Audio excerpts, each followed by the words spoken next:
اسلام میں عبادات کی آسانی۔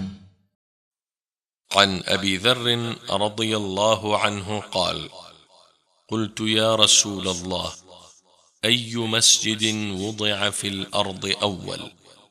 قال المسجد الحرام. قال قلت ثم أي؟ قال المسجد الأقصى. قلت كم كان بينهما؟ قال 40 سنة.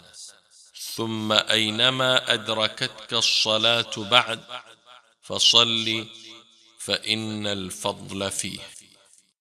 صحیح بخاری حدیث نمبر 3366 اور صحیح مسلم حدیث نمبر 520۔ حضرت ابو ذر رضی اللہ عنہ نے بیان کیا کہ میں نے عرض کیا یا رسول اللہ، سب سے پہلے روئے زمین پر کون سی مسجد بنی ہے؟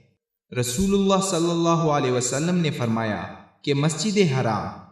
انہوں نے بیان کیا کہ پھر میں نے عرض کیا اور اس کے بعد فرمایا کہ مسجد اقصیٰ۔